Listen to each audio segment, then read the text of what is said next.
Okay, everyone, good evening. I'm happy to be here with everybody. I'm always watching quietly from behind the scenes, but tonight I'm, as Omer said, taking the microphone for a few minutes. I don't know if my field of expertise, but we're involved in career counseling and placement. And so I'm big on the process. And this is about that process. And so you were learning a ton of great stuff and technical stuff, and you're learning how to be cybersecurity professionals.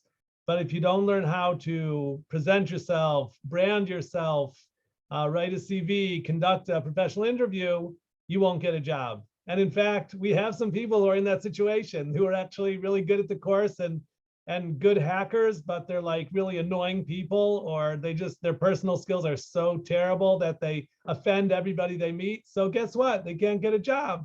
So you're a total person, and not just your cyber skills are important, though those are of course important, but we're gonna see, I can't change you as a person, but I can teach you how to be your best professional self. And those will be key words tonight, because we're gonna learn about professional branding, which means defining yourself in a professional way. That I'm not a yeshiva bacher who knows a little bit of cyber, or a Beis Yaakov woman who wants to support a Bayit Shel Torah. Nobody wants to hire that, okay? They want to hire a cyber professional who can deliver the goods. And so I want to talk about understanding the message and learning how to communicate that message. So let me dive into my presentation.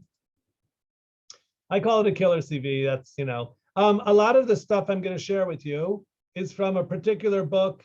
There's a guy called Knock 'em Dead resumes, and Knock 'em Dead job interviews, and Knock 'em Dead job search, whatever, a guy named Yates. And he's brilliant, and he's totally got this whole process of the job search and basically getting yourself a job. So it starts with the facts of life. And he says about himself that people used to say he was a communist, that he was like anti-market economy, whatever, but he's not. He's just a realist. And the facts of life are that the balance of power strongly favors the employer, the companies, because they have the money and you want a job, and they could give it to you or not give it to you.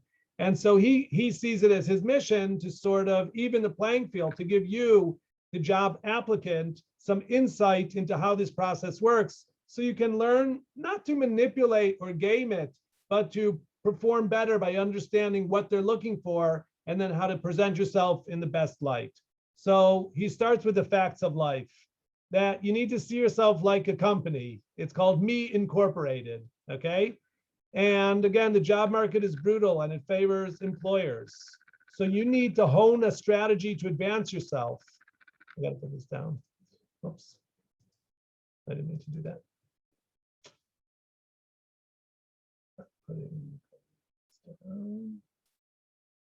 Oh, better. Okay. To provide for your financial future. Because, right, getting a job is a really big deal. This is to support yourself and your family.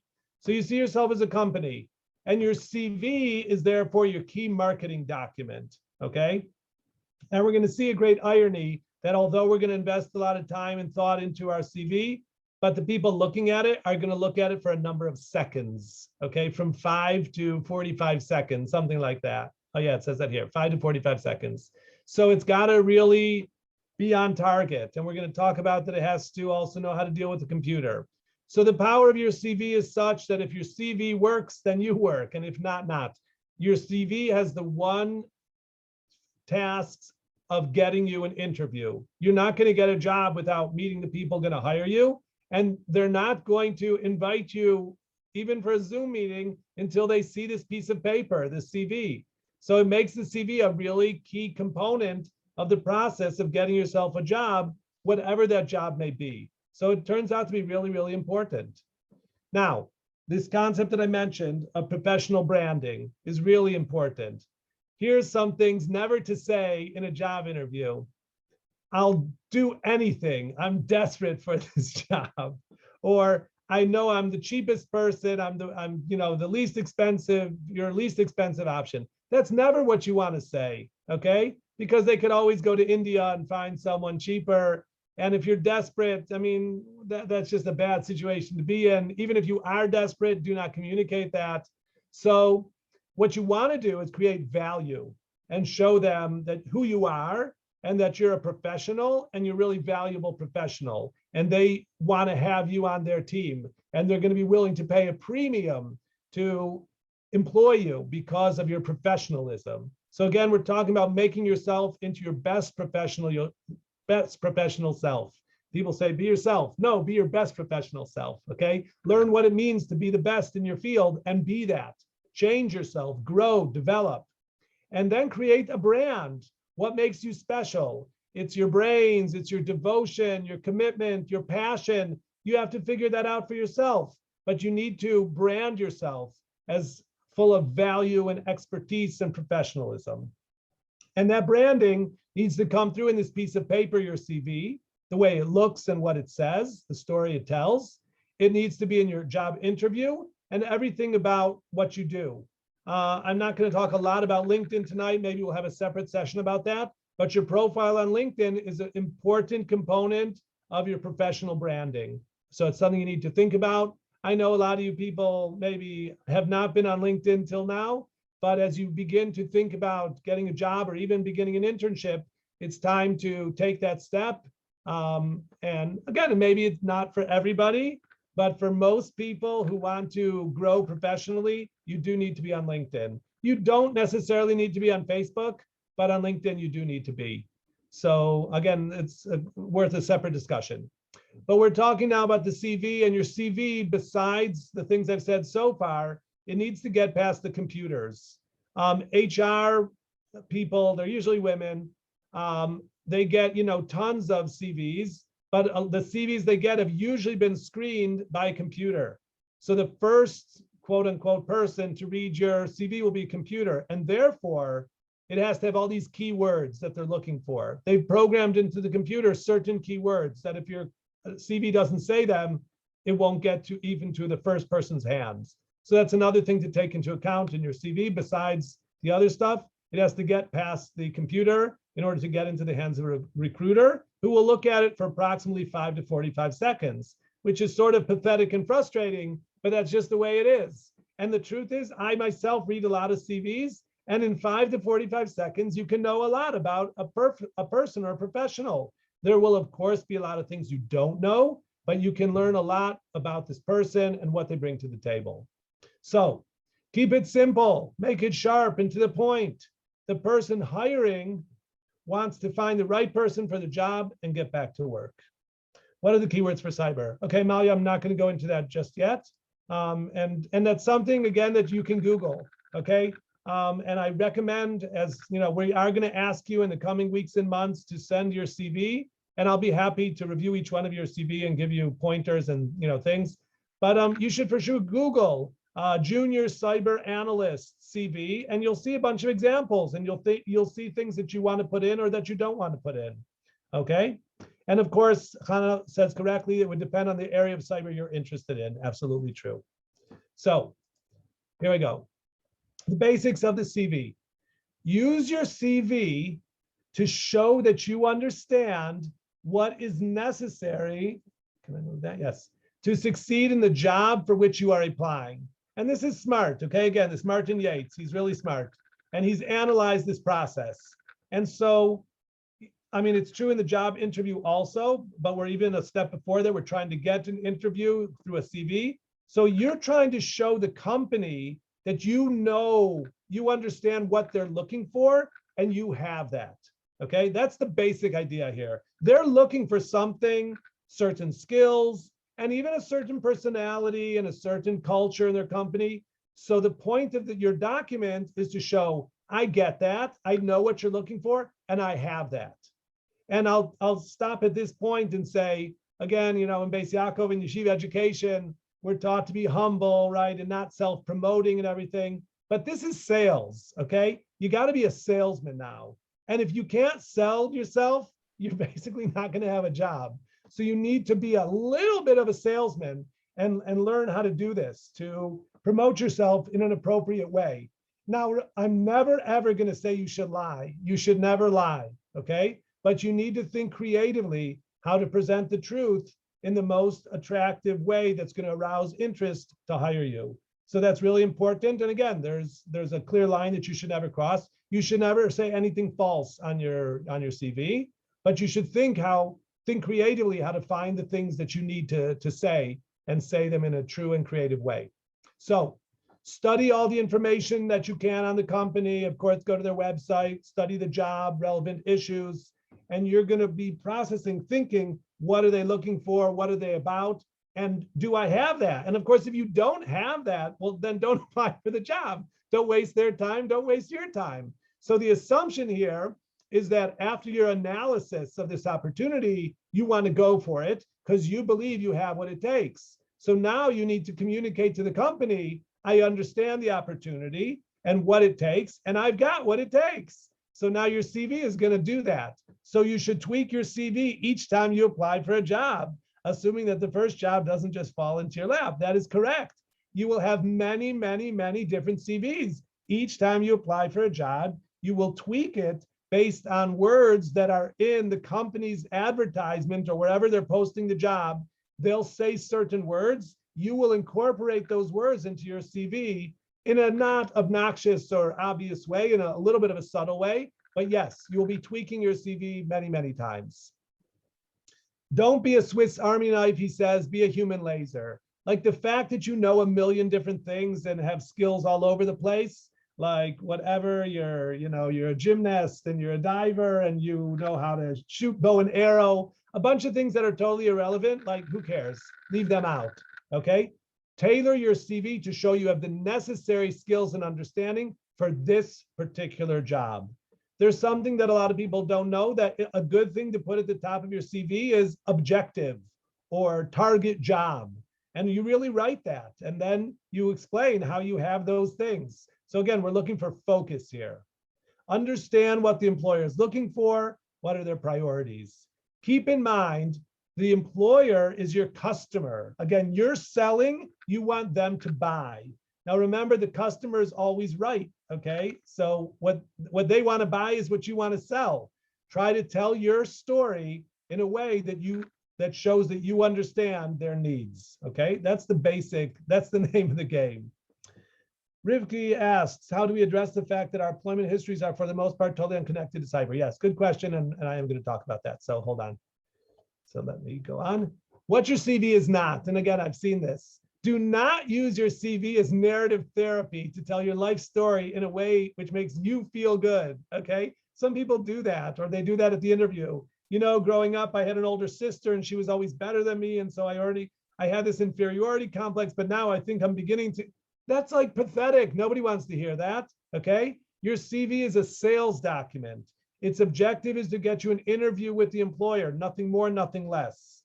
If you want to write a CV to make yourself feel good, send it to yourself, send it to your mom, your therapist, you could send it to me. Don't send it to your prospective employer. They're not in business to make you feel good. They're in business to make money. And they're hiring you to make money or save money or to solve problems in their company. So stay focused on what your CV is supposed to do. The CV you send to the employer is about what he wants to hear, not what you want to say. Remember, the customer, the employer is king. More than every position you apply for, I just said this, is to make money for the company, save money for the company, or to save time, increase productivity. Your CV needs to solve the employer's problems by making more money, saving money, or increasing productivity. Your CV should tell your story to demonstrate how you will do this, how you've done it in the past, how you've solved problems, saved money, made money, whatever. And again, we are going to talk about people who are coming in, right out of high school, college, yeshiva, whatever, and you don't have a lot of work experience. That's also okay. But we're just talking in generalities that we want to point to specific things we have done to make money, save money, increase productivity, because that's what companies are interested in. That's why companies exist. Companies, right, are founded by people. Like I own a company. I have a family that I love more than my company, right? But I'm not hiring anybody in my family. I hire people in my company and I hire them to make money or save money. So again, it's nice if they're nice people, but you get hired for making money and saving money, stuff like that. So yes, that is, someone said, it's for job history, you do not need to account for every last minute of the past years if they were not relevant. I actually wanted, I asked Omer if he would stick around. And so I want to share with you something in answer to that question. Let's say Omer as an MD and he's applying for a medical job, okay? So now it could be he's going to practice medicine, let's say for a Kupat Cholim or something like that. But let's say down the road, he wants to do some teaching, in a medical school.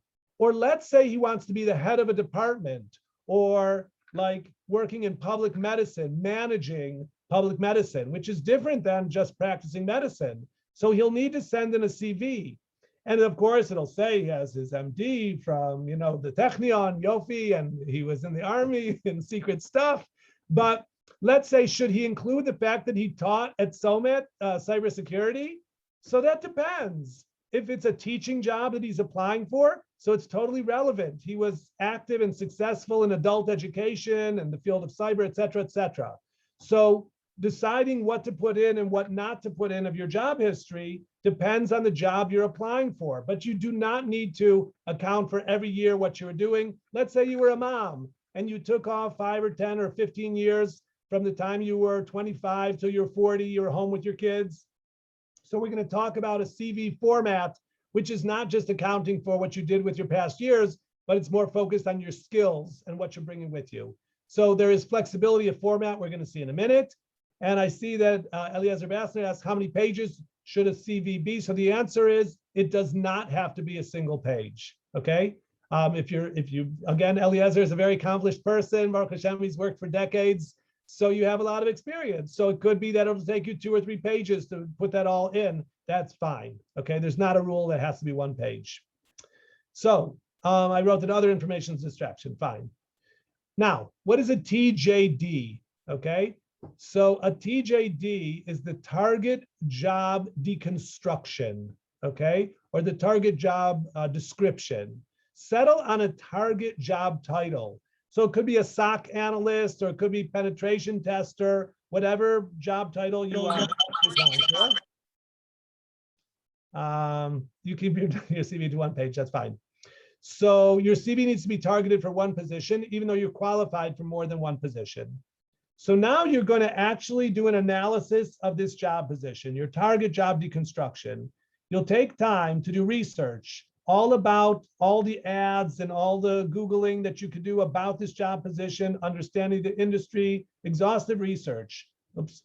And it'll give you a template for the story that your CV should tell. It'll give you an objective standard to which to compare your CV. You'll understand the focus of the interview questions you're going to be asked, examples with which to illustrate your answers, behavioral profile for getting hired, and you want to know a behavioral profile for not getting hired, okay? I remember once I was talking about this, a company of geeks, right? Computer geeks. So, the fact that you're wearing 2 different colored socks, maybe that's an advantage for this job. They're looking for people who are, not focused on their clothes, but, living in a world of intellectualism, whatever. You want to study as much as you can about the job and the company that you're applying for. So your target job deconstruction, okay, obviously you start with Google. These are a bunch of job sites, Indeed, Simply Hired, Worktree, Job Bank USA, Jobster, et cetera. There's Glassdoor, there's many, many. They pop up, on any job you Google. So create a target job deconstruction document for the position, identify target job titles, notice variations, et cetera. Identify skills and responsibilities, okay? That's really important. And again, that's beginning of the answer to what about people who don't have any relevant experience in this field, and you're going now for an internship, which they know that you have not had a job in cyber, or you're going for your first job as a junior cyber analyst, whatever. So you're going to focus then on skills. You're going to have a bullet list of things you've learned in this course and things you know how to do. And maybe you wrote a project about it, and you'll put a link to the project, which you upload to the internet or on GitHub or wherever you have it. So for people with less experience or less relevant experience, so the key is going to be skills. And I like to put it front and center, cyber skills. And so I'm going to encourage you to make that the first thing on your CV will be the cyber skills that you have mastered. So they know what you know. because in this field of cybersecurity, the companies, it's nice to have some certifications, but that's not a must-have. The main thing is, what do you know how to do? Put your hands on the keyboard and show me. And so before you get to that situation where you're in their office and you could show them something, your CV has to say, what do you know? What have you studied? Okay, you took a course in SOMET. Well, what did they teach? What was the syllabus? So you're not going to necessarily give over this whole syllabus. And of course, some of the companies we work with know our syllabus, but in your CV, it should tell part of that story. And it'll be a list of actual, Splunk and Wireshark and whatever else those will be things that appear on your CV, okay? You want to identify problems to solve. Again, identify behavioral profile of success and failure. More nitty gritty on CVs. Don't use garbage in, garbage out, okay? Your CV needs to tell a true and powerful story. This is serious, right? They're looking for something real, and you need to be that real thing. You now know what a customer is looking for. So now look into yourself and your professional history, your personal history. You were a camp counselor, a babysitter, a lifeguard, whatever you did. Some of it is not relevant, but some of it is. Let's say, I'll throw one out, cyber training. You're trying to get a job in cyber training, which means you're going to be speaking to non-technical people about technical topics of, how to not fall for phishing stuff.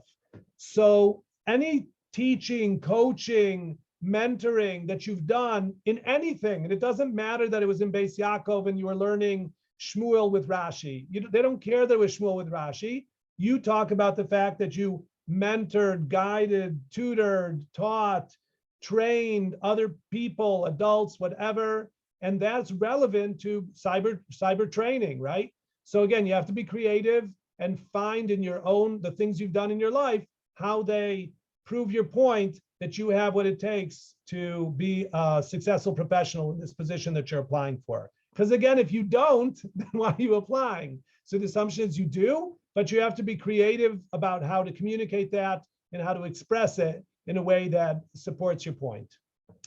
This is really important, using action verbs to describe your work experience. You never want to say, I was this, or you want to say, I accomplished, built, completed, demonstrated, examined, facilitated, generated, headed, implemented, launched, marketed, negotiated, originated, performed, reduced, solved, trained, upgraded, validated, wrote. Action verbs of things you really did, okay?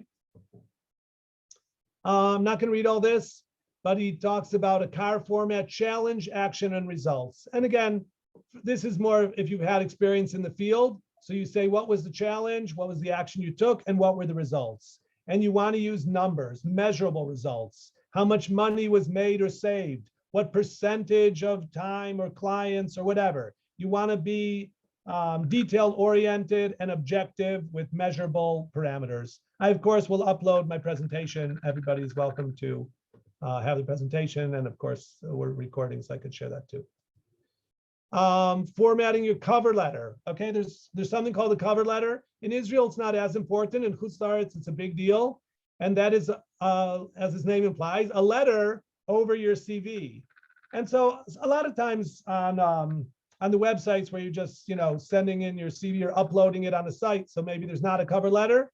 But if you are sending to a real person whose name or email you've given, there may be a cover letter, which is a paragraph or two explaining that you have the opportunity to say who you are and why you think you're a really good candidate for this job, and so on and so forth. But both your cover letter and your CV, first impressions are important. They should be attractive.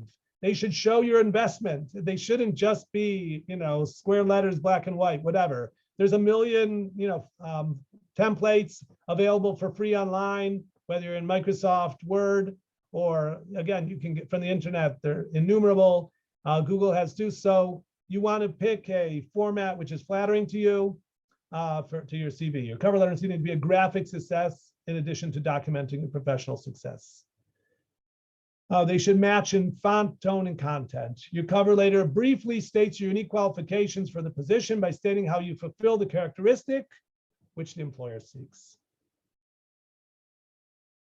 Your effective CV needs to maximize performance in the databases. We said that. It has to start by getting past the computer.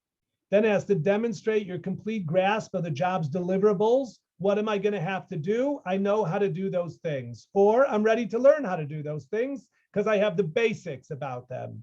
You need to create a professional brand for yourself, that the person reading it has a sense of what you're about, and then showcase your relevant achievements, attributes, and expertise.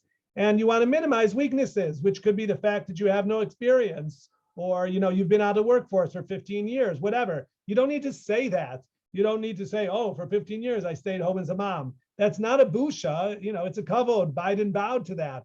But there's just no reason to say it. You decide what to tell of your personal story. So just like if you're playing cards, the first card you play should be a strong card. Show me that you're a strong player. So everything on your CV is what you decide to put in your CV. You don't have to tell me everything about yourself.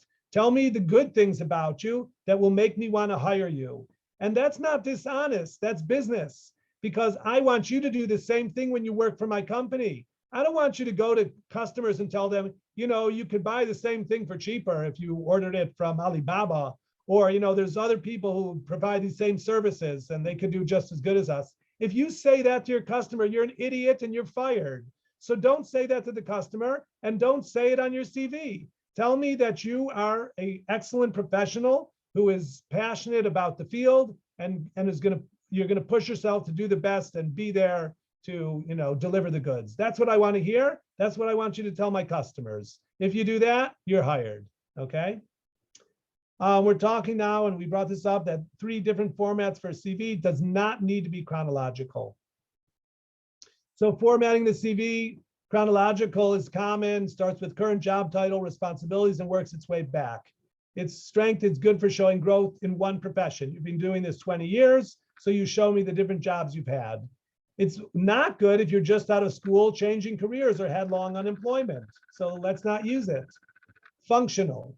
Focus on professional skills, target job title, performance career summary, core competencies, performance highlights. Tell me some great things you've done in your life. But again, I'm emphasizing in this course, because we're in a technical field, tell me about your technical know-how. What do you know how to do? Okay. It's more free form. It's good for entry level or professionals with not much experience, or for experienced professionals changing careers, or people who are returning to work after long absence. It's not as conventional, could raise questions, but it's clearly the best choice for most of you in this situation. And of course, there's a combination of chronological and functional. You get that. Keep it simple. 5 steps to a great CV. First draft containing essentials of your story based on your target job deconstruction, improving the versions, a 3rd draft, 4th draft, final draft. Again, polishing, checking grammar, spelling, and so forth. So it is a process, and it's an ongoing process that you will update your CV on an ongoing basis with more things that you learn, certainly certifications that you get, any even short internship that you do. All those things should be put into your CV, as well as adapting it for each position that you may apply for. Well, most of our CVs look similar to one another's. Not necessarily, do you people look alike? I mean, you're wearing a snood and somebody else there is wearing a snood, but you don't really look alike. I mean, you're both from Jewish women, but you're very different. It's a Mishnah and Sanhedrin that HaKadosh Baruch Hu, although he created, Adam and Chava, just, 2 people, but it's from the wonders of the Bria that there's so many different looking people. And so too with our CVs. Our CVs are reflections of ourselves. And so there'll be some commonalities, of course, between your CVs because you've been through the same training program, but everybody's different. And some people have a BA, and some people are great at graphics, and other people are great at math. And so that's not going to show up. I mean, we're coming in with nothing a little. I mean, some of us more than others, but some of us have little differences, but a lot of us are coming from backgrounds that have nothing to do with the technical know-how, like you said. Okay. But I want to now share something that one of our mentors has said, and his name is Don Goldstein. And Don said, maybe you were there for that, that when he's hiring people in his company, he preferred that they have less experience and more willingness to learn. But if they have skills. Yes, if they have experience in different skills, they were a teacher, they were a businessman, they were in sales, whatever, even though it was not cyber at all, but those are really valuable skills, and you need to learn how to leverage them and then use them in this new position. So again, if we were all, 19-year-olds that had just finished high school, so then there's not a lot to tell about our adult lives because our adult lives are really just starting. But given the fact that we're a little bit past that, some of us, and we're in our 20s, 30s, 40s, or 50s, whatever, so we've done stuff. And so it takes creativity to figure out how to tell those things in a way that's relevant and powerful and adds to the strength of my story and my CV. But it is worthwhile to make that effort to do that. That is, differentiating oneself is a key component of marketing. If you ever take a marketing course, so differentiation is a really big deal. In Hebrew, it's called bidul. And it means, you don't want to just be an also-ran or a Me Too brand. You want to be something special. You have to distinguish what makes you special. And that's very important part of what your CV is going to do. That's the meaning of mitug, of professional branding. What are the characteristics that are particular to your brand? It's because you're super exact, you're really, you're so meticulous, or it's because you can accomplish so many things in a day. Whatever it is, it's different for each person because we're all different. And you want to try to give over those messages of what makes you such a great and reliable professional in this document. What goes in and what not always include the languages any military experience, publications, professional associations, again, projects which you do, and postings. You want to start posting things in LinkedIn and so forth. Make an online presence for yourself. And not even, you don't have to be an expert yet. You're not an expert. You can quote other people. Someone wrote an interesting article, so you tag that or whatever, you repost it, whatever, and you begin to develop your professional voice. And then you reference that in your CV. You don't need to include the title, this is, Jonathan Ratner CV. We understand it's your CV, just write your name on it. You don't need to tell me your availability, not your salary, age, race, religion, gender, national origin. Photos, you don't need a photo for a cyber job. If you're applying to be a model, you should put a photo, but in cyber, you don't need a photo. We don't need your health or physical description. Summer part-time employment, if it's relevant, don't tell me your reason for leaving your previous job. References, you could write references available. Name changes, marital status, written testimonials, personal, just clubs, closing brand statement. Okay, closing brand statement is a good thing to have. Helpful tips, short sentences. Do not use big words to try to inflate yourself. Eliminate pronouns. You don't need to say I. Just write what you did. Use bullets, and again, it need not be only one page. Here's a bunch of places to go look at resumes and learn more about it. Google, LinkedIn, okay, company page. Look for the HR manager. Who are you sending this to? What are they about? There's a group called Leading Cyber Ladies here in Israel. You guys, you women should join that. Website of target companies, Israeli high-tech sites, okay? Follow the money. Okay, this is a job search thing. If you go on certain sites, they talk about who raised money in terms of venture capital. So you know which companies just got millions of dollars and they're going to be hiring. So those companies are a good target place to look for a job. Relevant professional forums. Okay, so I'm finishing up, but let me just say managing the process. You sent your CV, now you want to follow up. A few days later, you want to say, I sent my CV, I haven't heard from you, I just wanted to hear about the process or when I can expect to hear from you. And so this is somebody who's managing their CV send in 2015 in their Google Drive. So they sent it here, there, and there, and they have a folder and the correspondence and so forth. So that's a really well-managed process. It's a process. Getting yourself a job is a job. It takes time. It takes months, actually. And Bezrat Hashem, we're here to help you and open pathways. It starts with, internships that we're opening up right now. But even for those internships, we're going to ask you for a CV. So you need to start thinking about it. Now is the time to draft your first CV based on the stuff I've shared with you tonight. I'm happy for you to send it to me. I will, use my red marker and mark it up and send it back to you. And we'll try to come up with something good that represents you and what you know. Okay, so that is my shtick. And I thank you all for listening. And if you have, particular questions, whatever, of course, I'm happy to answer them through email, whatever. My pleasure. Good night, everybody. See you next week. Thank you. Kultuv.